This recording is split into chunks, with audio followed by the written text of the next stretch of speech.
Okay. Happy Friday. How are you? Um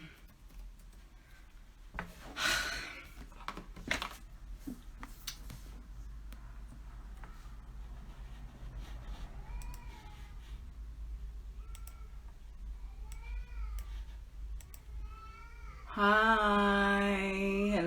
Hello. So, sorry, this is starting very late, but we're here. Alright? Today I want to read this. I got it from the bargain books sale for 70 Rand. There is a proper sale at bargain books, guys. Please do yourself a favor and go check that out. It is like, it's crazy the amount of books I've received. Oh, and CNA was also having a sale. Let me see if I can move this recently, and it was amazing. Let me see if I can pin this book title so that you can see it after I start reading. How are you guys? How's the reading coming along? Please comment after this and let me know what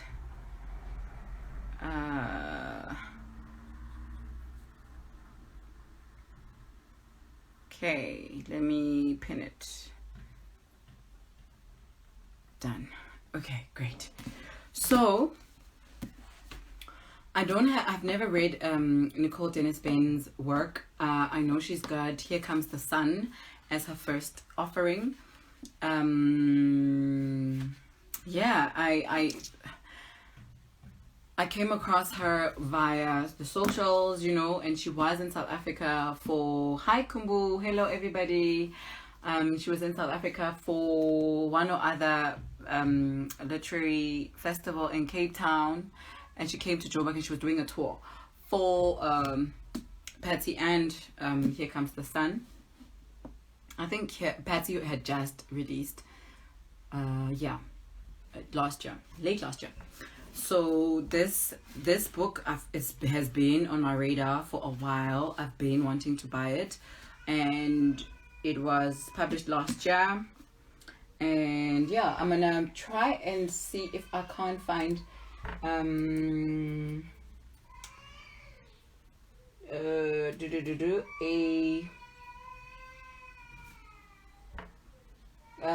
Nicole Dennis-Benn's bio and read that before I actually start reading Patsy, and I tell you why I actually was so obsessed with getting her work. Nicole Dennis-Benn is an award-winning Jamaican novelist. She's known for her award-winning novel Here Comes the Sun.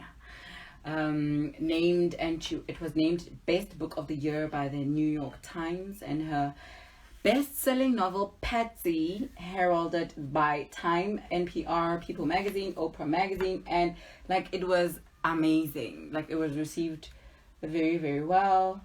I want to go on to Goodreads, or maybe I should actually just read her profile because it is at the back.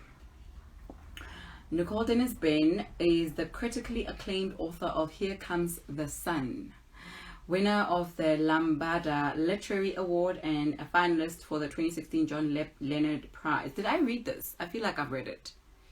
I'm not sure.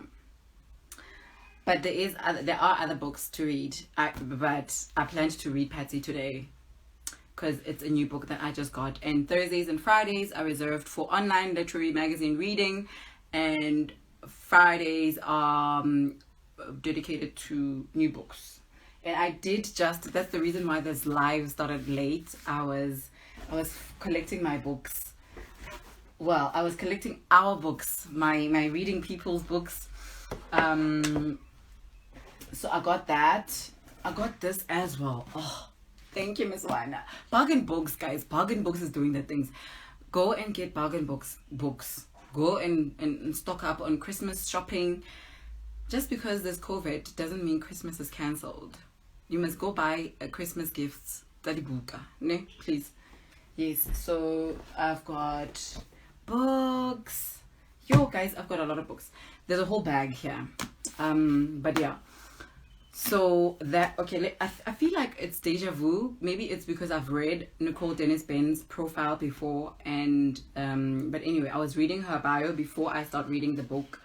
She's a finalist of the 2016. She was a finalist for the 2016 John Leonard Prize National Book Critics Circle Award, the 2016 Center for Fiction First Novel Prize, the 2017 Young Lions Fiction Award. She was born and raised in Kingston, Jamaica. She teaches creative writing at Princeton University and lives with her wife in Brooklyn. And you can reach Nicole Dennis-Benn on NicoleDennisBenn.com. BENN, not Ben with one N. So this is, let me see if there are any praises for Patsy that pop up. Yeah, in the, guys, that sale nearly drove me crazy. But okay, yeah. In Here Comes the Sun. Oh, okay, so this is praise for Here Comes the Sun by Chinelo Okparanta, who's the author of Under the Udala Trees. That's another book that I need to get. In Here Comes the Sun, Nicole Dennis-Benn boldly takes on the emotional and psychosocial effects of colorism and classism, among other topics, full of culture and crackling with life. So this is Patsy. For Patsy, a visa to America is her ticket to freedom, a passport to the land of opportunities. She yearns to be reunited with Cicely, her oldest friend and secret lover, but her plans do not include her religious mother or even her young daughter, True. As Patsy struggles to survive as an undocumented migrant, True grapples with her own questions of identity and sexuality. Can she ever understand or even forgive her mother's decision to leave? That is at the back of the book. Let me see if there are any comments before I start reading. Hi everybody. Hello. Hi Refile. I'm so tempted to go and do the 600 box at Bargain Books, and you're not making it easy for me to resist the temptation. Taba, please go. Get your 600. Get your cash, girl. Like, in case the like, I don't know, the speed points are not working, go get your cash, get your money and go there. Spend all the randellas, guys, Bargain Books has been a breath of fresh air during this COVID time. Like, you know what? Yeah. So, Patty is in memory of the unsung stories of undocumented immigrants in search of trees with branches. And she opens it with a quote by Wasan Shara. Maybe home is somewhere I'm going and have never been before. Okay, so this is book 1 and it's titled Birdie and it starts in 1998. I feel like my lighting is not on today, but anyway, happy Friday. Okay, Patsy, for those who just joined, cool. Just 2 years shy of 30, Patsy has nothing to show for it besides the flimsy brown envelope that she uses to shade herself from the white-hot glare of the sun. The envelope contains all her papers, from birth certificate to vaccination records, but most importantly, it carries her dream. A dream every Jamaican of a certain social ranking shares, boarding an airplane to America. Sure. For the destination and for the ability to fly, So when Patsy got the second opportunity to interview at the US Embassy, she went. She hadn't mentioned this to her family and hadn't stopped to consider what they would think. This morning she slipped out of the house early, before Mr. Belnavis's cock crowed, before the scent of Miss Hyacinth's baking bread replaced the damp smell of morning, before Ras Norbay started chanting, believe me not," about gold buried in their backyard. Patsy scribbled a letter to her daughter in her best handwriting and left it next to Mama G's Singer sewing machine in the modest two-bedroom house in Pennyfield, a working-class neighborhood contained by a hill and a gully. "Have a good day at school. Remember to look both ways before you cross the street and do not talk to strangers. Also, tell Miss Gaines I will pay at the end of the month." It wasn't yet hot and humid when Patsy left, which made the light brown tweed blazer and olive polyester skirt that her best friend Cicely sent from America years ago seem like a sensible choice. Once upon a time, they were too big when she tried them on, but now they fit snugly. Patsy had hung them up outside the wardrobe days before her interview to get the camphor ball smell out the fabric, since she has never worn them. She wanted to appear confident, though when she stepped off the bus on Halfway Tree Road, she started to sweat. She stood still for a moment and looked back down the long stretch of road from which the bus came, wondering about how, when she left, her daughter simply turned on the squeaky queen-size bed they share without questioning.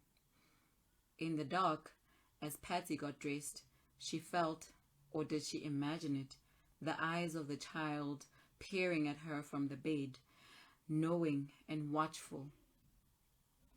Patsy always dresses in the dark since she never looks in mirrors, is unimpressed with what she catches glimpses of: an average moon-shaped face, broad nose, full, downturned lips, the way a child looks who has lost something, save for the perpetual deepened dimples in each cheek.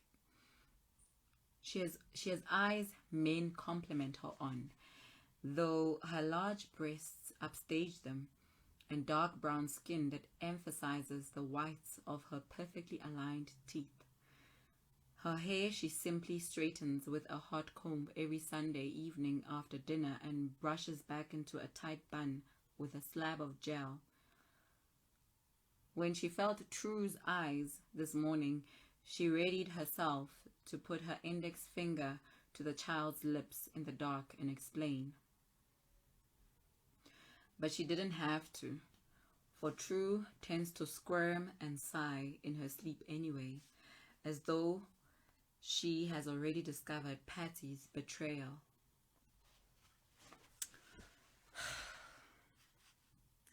Not since Patsy hid the letters with the Brooklyn address inside a locked briefcase, which she keeps on top of the wardrobe, had she felt so dubious and guilty at once. In the embassy line, Patsy fiddles with the small tiger's eye pendant around her neck, another gift from Cicely, for good luck. "Ah, bought it in Chinatown. Yes, my dear. Them have a place named Sir. Them have good deals. When you come, we can go together." Okay, I'm trying this Jamaican accent, but it's not working. So I'm just going to read normal. A liquid-like sensation shoots through Patsy's veins underneath the tweed jacket. Though she's early getting to the embassy, there is still a long line stretched all the way up to Knutsford Boulevard by the Jamaica Pegasus Hotel. The bright June morning is a merriment of blues, greens, and yellows. The sun is already approaching its hottest at 7 o'clock, and the scents of Julie mangoes and crushed worms fill the air, remnants of last night's shower. A flock of white, triangular birds fly south the way they do when fleeing the cold from North America. But Patsy doesn't pay attention to any of this. She clutches the large brown envelope under her armpit, where sweat blooms down her sides. Cicely told her to wear a suit. They will take your money more seriously this time. Oh, okay. So they will take you more seriously this time. But standing in a suit in the hot sun only makes the heat feel worse. There's no way Patsy can take off the blazer, since the blouse underneath is soaked by now, hugging her like a wet t-shirt. Too scandalous for the gaze of the Americans inside the embassy. Liam is laughing at my Jamaican accent. The book sounds brutal. I need to get my hands on it. I feel like it's a sad book, hey? Like, I don't know about you guys, but I feel like I need to prepare my mind and heart, like, before, like, heavy books, you need to get ready for them, right? So, I don't know.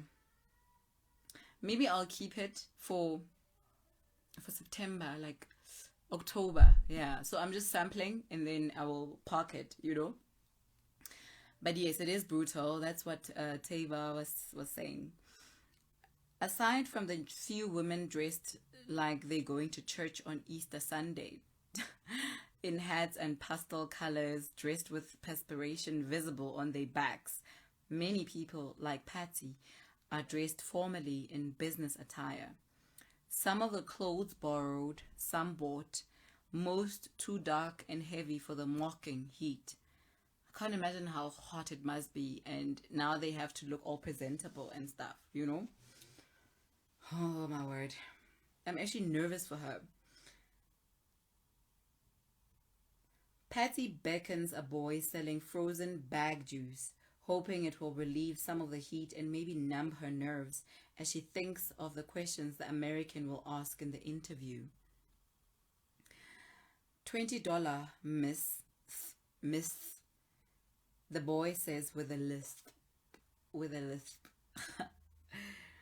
He's also selling whistles hung with strings around his thumb for people who, though in line to leave the island in droves, might want to join the evening celebration of the reggae boys making it to the 1998 World Cup in France. Everyone in Jamaica is getting ready for the match this evening between Jamaica and Argentina. Nothing brings Jamaicans together like an international sporting event where they'll be represented. Strangers embrace in halfway tree. Gunmen lay down guns, grab barflies, kiss their proud, laughing mouths, and spin them like battling tops into the street. Young people open kitchen cupboards to fetch Dutch pots and metal spoons to bang with. In Pennyfield, men started making bets as early as last month, digging deep inside shallow pockets at Pete's Bar where there's a big TV. Miss Maxine, known in the community for her cooked food, is prepared to snatch the fattest fowl from her coop to make brown stew chicken and white rice for the occasion to sell with her special malt liquor concoction, good for women wanting to conceive and men desiring energy, especially on a night of predicted victory. Patsy pauses and looks at the young haggler with the bag juice and whistles around his thumb. A scrawny young man, no older than 16, in a mesh marina and a pair of knee-length shorts that don't cover the scars on his legs. $20 for one bag juice? Fee 4 is like FI. I feel like bag juice is like ice block. Like how we used to eat ice block. Oh gosh. I should make those. Those are nice, but it's winter now. Ms. Viner says, going for US visa interview is the worst. I mean, people are sweating here. Hey, who busy? Okay. The boy hands her. Oh, okay. So she agrees, but she was trying to like fight it. She asks him, and then he says, "Yes, miss. You think people have money like that juice because them in an embassy line. Oh, okay. So you think people have money like that's just because they are in the embassy line?" Patsy asks. Okay, I'm translating because yo, I can't. My reading of Jamaican is gonna be bad. But anyway, please bear with me. um, the boy doesn't respond, knowing his market. Just as he's about to move to the next customer, Patty says, "All right, give me the orange." The boy hands her the juice and takes the money. He swiftly counts it using his free thumb. Patty watches him, impressed. As her mind spins and loops around the numbers, she lifts her tongue to the edge of her lips as she too counts as in her head. Okay, I also like doing that, but I'm not good at math. So, yeah. Math was her favorite subject in school, the only subject that she excelled in. For there is nothing more certain than numbers. When the boy gives her the exact change, she tells him to keep it. It is easy to believe each penny will go toward his future. It is easy to believe he has one, that he will live out his days not selling juice and whistles, but working in someone's bank as a senior accountant, or owning one himself. But this moment of optimism lasts no longer than the line stretched around the corner, full of people who have discovered that certain seeds the land will not nurture. Sure. Thank you, miss, the boy says, slightly bowing his head as though in resignation. Patsy thinks of all the money she has wasted investing in a passport and an American visa application. People say it's because she doesn't own property in Jamaica. Like the struggle of getting a visa, guys. Aside from the seed money she gets from Vincent, the married businessman she sleeps with. Hey! There are no real assets she can tell the Americans she owns. They tend to give you a visa if they know you have assets to come back to. That way you won't run you won't run away for good, said Ramona, one of the other secretaries in the cubicle next to Patsy's and the only one Patsy eats lunch with. Also, them tend to be lenient if you own your own business too, said Sandria, the other secretary who tends to butt her nose into people's business, then go back to tell their boss, Miss Clark, a witch of a woman who scowls at everyone below her rank. Pricked by the hopelessness of her situation, Patsy considers her story one that lacks the drama inherent in, say, an asylum story, which she heard guarantees acceptance anyway. She read in the Jamaica Observer a few months ago about the man who got chopped up with a cutlass by four men who found him in a compromising position behind a bush with another man. How he hauled himself not to the hospital or police station but to the Canadian embassy and got a visa on the spot.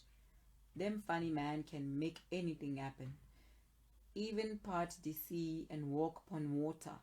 All them Hafi do is cry wolf, Ramona had said, winkling her nose and folding the paper. Nonetheless, Patsy practices in her small cubicle at the ministry, sitting upright in her swivel chair, legs crossed at the ankles, facing the blank wooden partition. And again, last night in her bed, lying on her back and staring up at the gaping hole of blackness in her bedroom, her daughter snoring softly beside her. I am going to visit a friend. Simple as that, though she still lacks confidence saying it. She plans to follow it up with her rehearsed story, one that would convince them that she has no inclination of running away, because how could she? She'd tell them that she owns land in Trelawney, where she plans to build a house. The land really belonged to Papa Joe, Mama G's father and Patsy's grandfather, a sugarcane farmer. He was forced to sell it to developers who bought it for chicken feed and turned it into a stadium. Papa Joe died from a broken heart shortly afterward. The embassy officials won't know whether it's true. Most times, Patsy stops herself mid-practice, worrying about being struck by lightning for lying, like Mama G always warns. But then again, Mama G has warned against other things that Patsy has disobeyed. Her whole childhood was spent with her mother at church or on street corners handing out Jesus Saves flyers and praying for sinners who refused flyers because they were in a hurry to work or school. Almost always, Patsy would find herself repenting for sins she committed. But to lie for an American visa won't be so bad, she reasons, since God will understand that it's for the good of her family. She will go to America and send money home as soon as she finds work. This much is true, as her daughter's name suggests. But True's name is without the E. It's a nickname that has stuck. A casual and spontaneous utterance when Patsy was too exhausted one day. Or was it for a whole week, a month, a year? She tends to lose count of these periods, too weak from the dark. Heavy thing she cannot see but knows is always there, quiet and waiting. I think that's depression. Mama G calls it the devil's cold because it has a tendency to creep up like a thief in the middle of the night.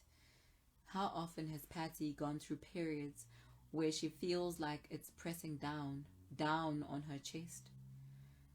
There are times when she can barely breathe because of it, There are times when she can barely breathe because of it, much less lift the sheet to get out of bed.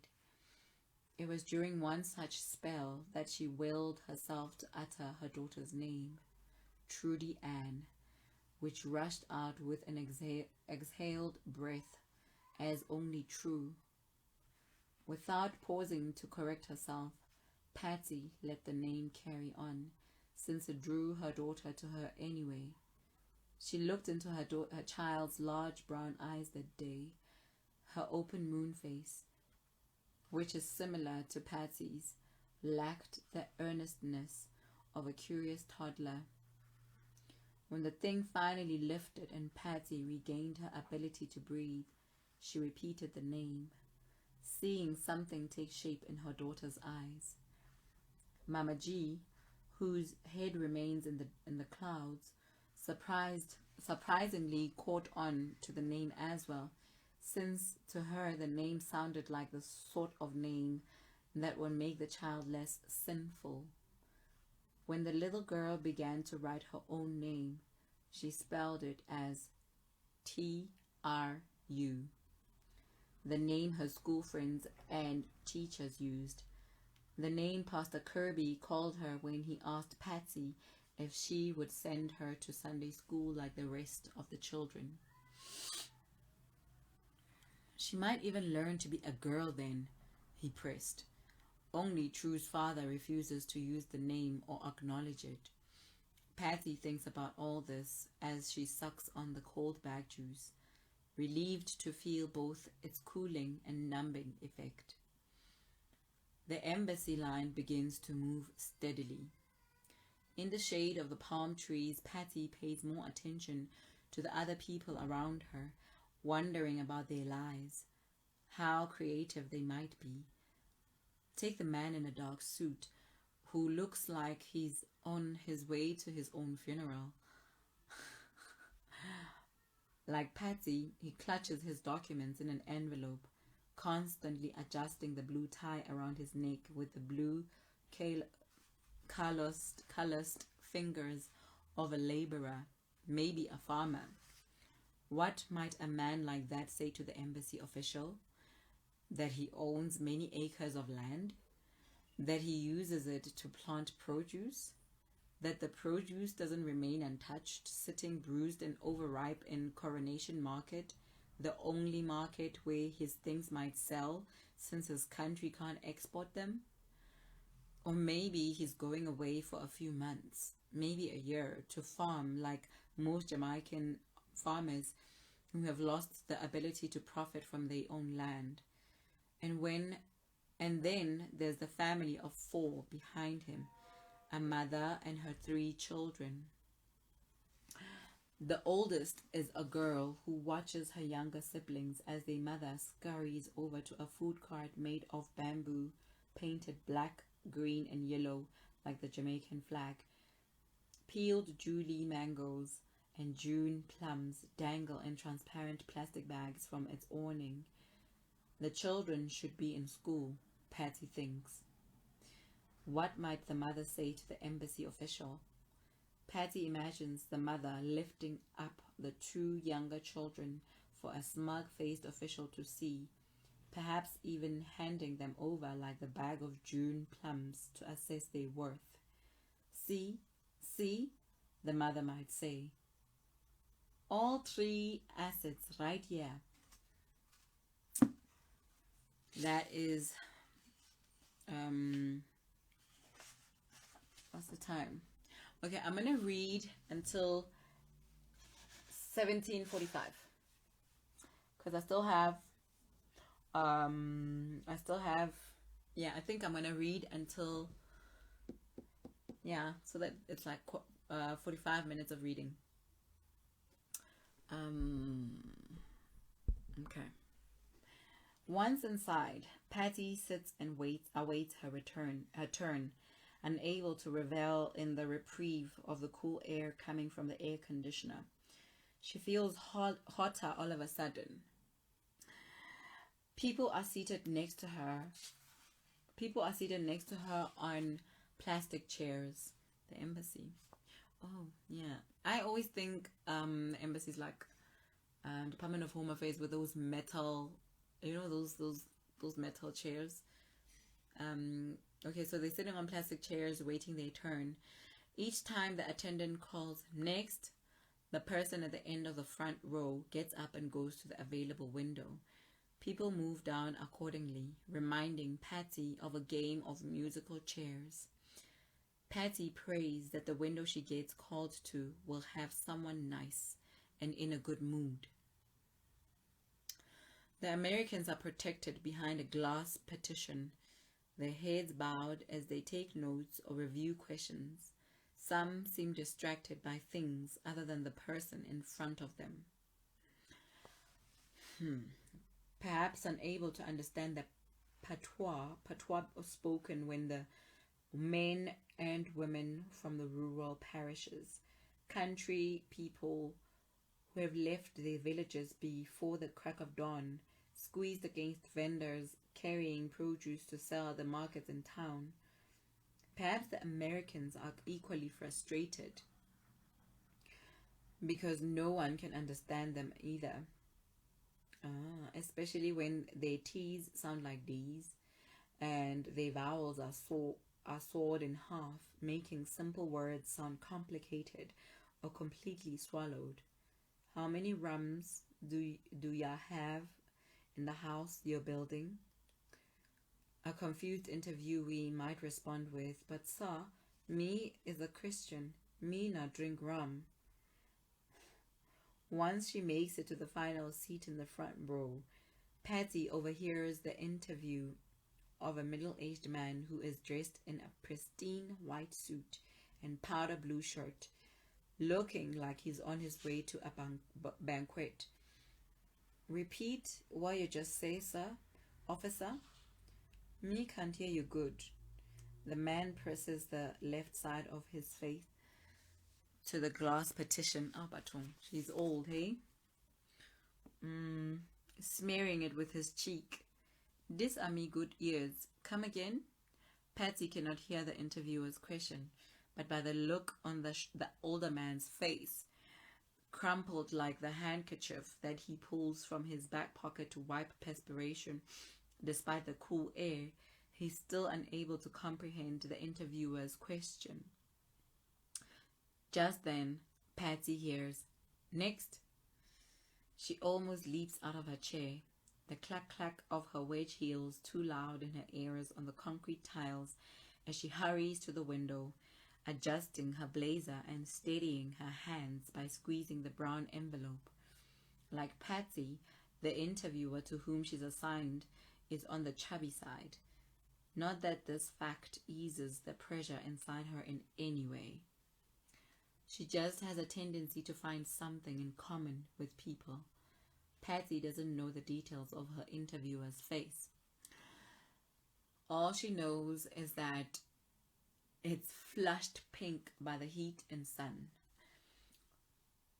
which he has undoubtedly gotten a lot in Jamaica. Even his eye color misses her as they greet, since she doesn't dare meet his gaze. Oh, scary. She fixes her eyes instead on the center of the man's forehead, just like Cicely tells her to. Americans like direct eye contact. So make sure it look like you're staring them in the eye. Patsy notices the man's striped shirt and khaki slacks, the color of the uniform the schoolboys wear. She's sure he smells like cigarettes and coffee, since American men on television, especially the detective types, like coffee and cigarettes. She can almost smell it through the glass partition that separates them. Patsy always wonders why glass partitions are necessary at the embassy. It's not like it's a bank where there are vaults of cash. And even with banks, one can just walk in and sit down with an associate. But then again, the desperation contained within the stiff grins and the too tight metal clasps and neckties worn by the visa hopefuls might get out with a force hurling them over tables and onto the legs of the American interviewers like dogs in heat. "Please, sir. Please, madam. Me I beg you for a visa. Me pygmy dem huffy eat." I don't know what this is. "We have nothing out here." Oh, okay. So, yeah, I think they're saying like they don't have anything to eat. "We have nothing out here. The government not like poor people." Oh, okay. "Tell me your occupation," the interviewer says to Patsy, silencing the blood-curdling cries of desperation in her head. He's looking down at Patsy's documents, or he might be reading a script. She's not sure. She would have thought any other person who fails to raise his head in greeting impolite.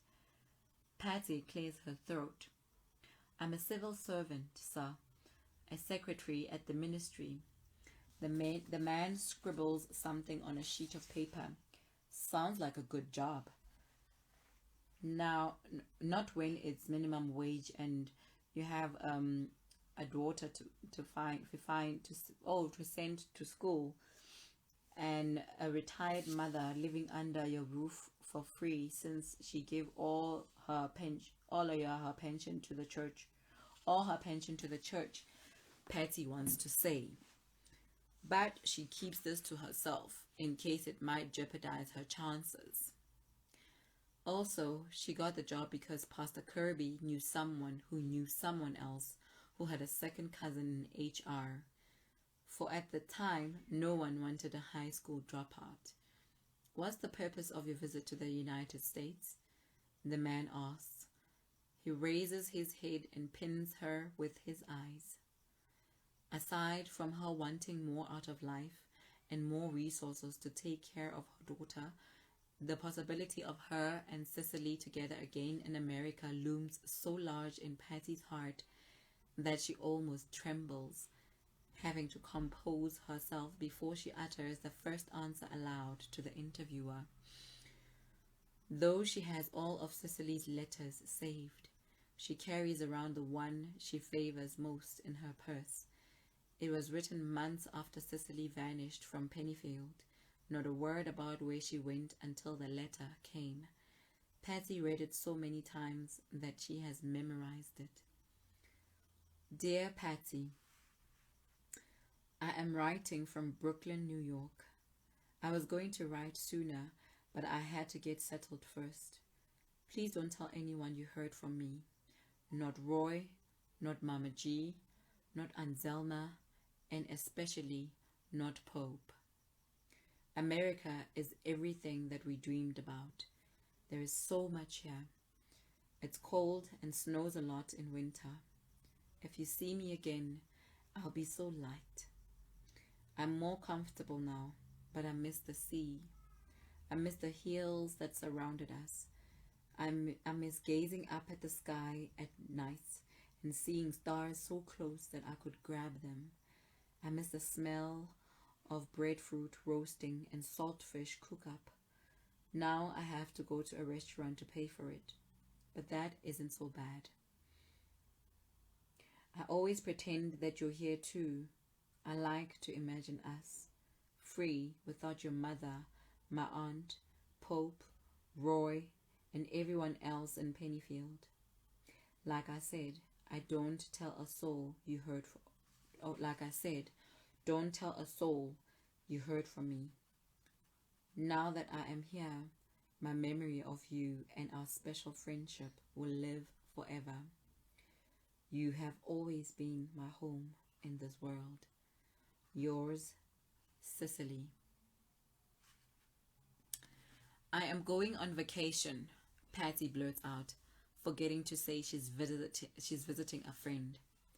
Vacation by itself sounds idle, something white people do, like the one she sees on the island, lazed and sunburned on the beaches.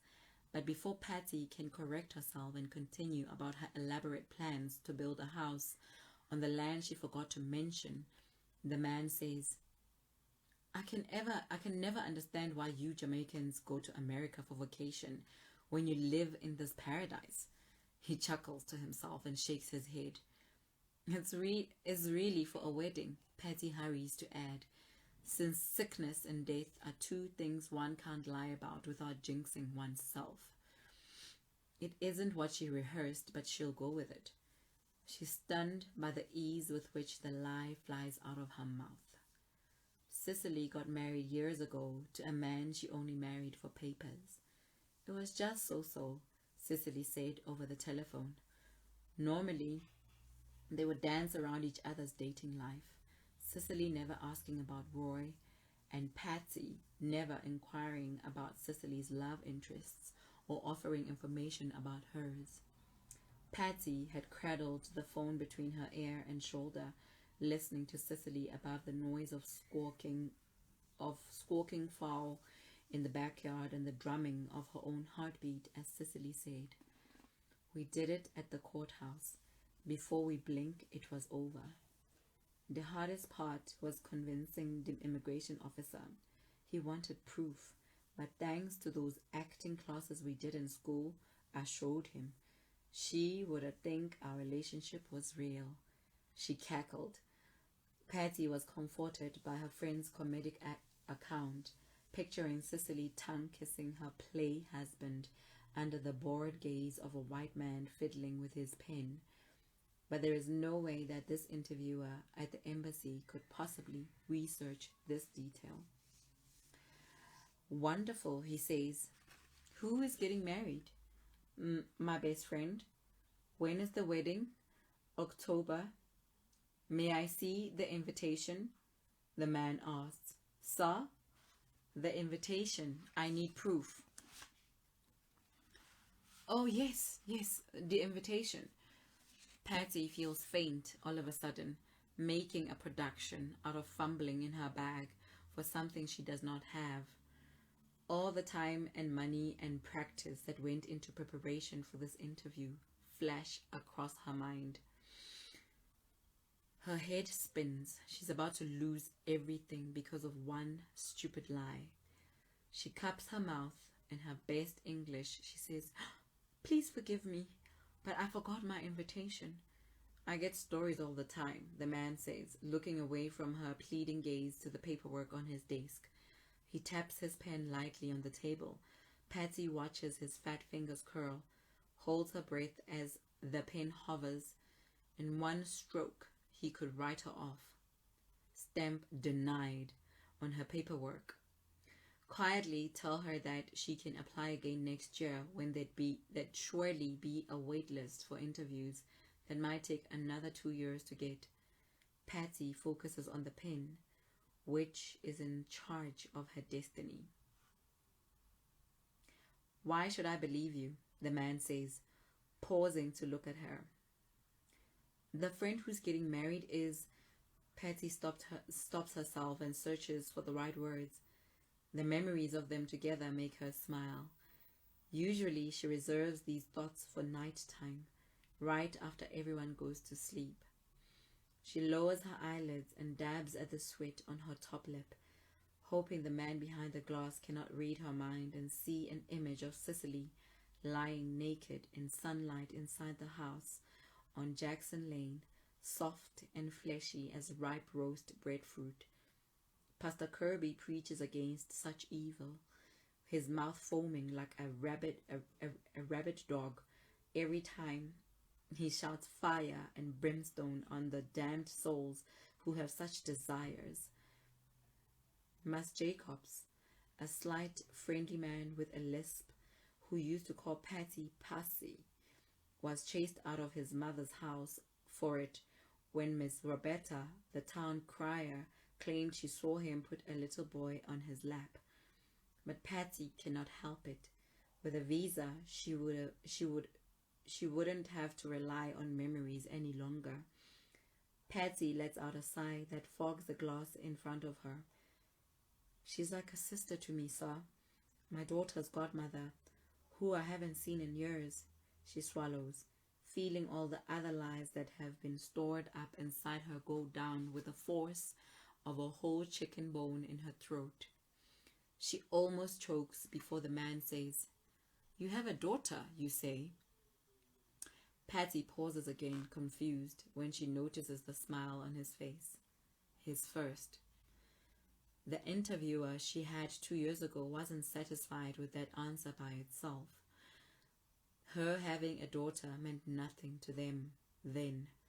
Clearly, the embassy had begun to figure out that people would leave ailing parents, spouses, and newborn babies if they have the opportunity to live and work in America. It reminds Patsy of the rapture. Oh, guys, it's 5-2. I gotta go. It reminds Patsy of the rapture. Mama G always talks about the rapture. How Jesus will return for the good Christians, the chosen ones, leaving loved ones behind to be destroyed by cannonballs of fire. Though in Jamaica, the chosen ones are the pale-skinned people on the hills living in mansions. Since they're so far away from everything, tucked up there near heaven, away from the hot, dusty city, and black faces slicked with sweat and creased under the weight of daily burdens, they have no reason to escape.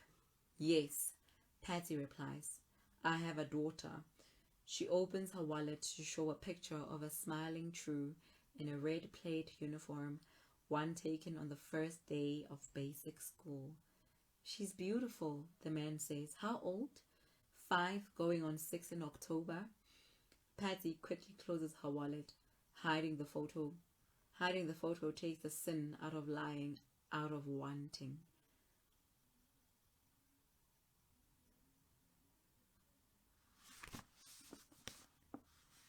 buy the book. It's selling for 70 Rand at Bargain Books, guys. I think this is a brilliant, brilliant book. I haven't even read it. All of this was because I listened in on an interview that Nicole Dennis-Benn had with my friends, the Cheeky Natives. So Kumbu asks, so the daughter will stay behind. I don't know, girl. I don't know. Yes. So that was Patsy. I hope you enjoyed the book reading, guys. I will see you on Monday. Let me see if there are any. Okay, there's no comments. Yeah. Okay, great. So the daughter will stay behind. That's the one question that comes up. In the book blurb at the back, yeah, like for Patsy, a visa to America is her ticket to freedom, a passport to the land of opportunity. She yearns to be reunited with Cicely, her oldest friend and secret lover, but her plans do not include her religious mother or even her young daughter, True. As Patsy struggles to survive as an undocumented migrant, True grapples with her own questions of identity and sexuality. Can she ever understand or even forgive her mother's decision to leave? So yes, she does leave True and her mother. She just goes to America by herself. So that was today's reading of Patsy. I hope I will be able to get Here Comes the Sun before the end of the year, because I actually like collecting authors, like an author's work, all of it, so that my collection is complete. But yeah, that was today's reading, guys. I hope you enjoyed it, and I hope you have a great reading weekend. I will see you on Monday. I hope you enjoyed that. I got books. I'm so happy. And I got this Pinkari and the Old Drift from my friend Miss Wina. Yes, we love books, guys. We love books. We gift each other books. We are a loving reading community, and yeah, I can't wait. Isn't the cover stunning? Right? Anyway, I guess for those who came in later, this live will be saved on IGTV, and for those who prefer to watch on YouTube, please do so. This live will be loaded up onto YouTube within the hour, and please subscribe, like, and share. I'm trying to get some subscribers for new content that must be coming up soon. So I will see you guys on Monday at 5 o'clock for another reading of New Daughters of Africa. Bye, guys. Thank you for joining me, and thank you for everybody who came in late. You will see the full book reading of Patsy on IGTV. Thank you, guys. See you Monday.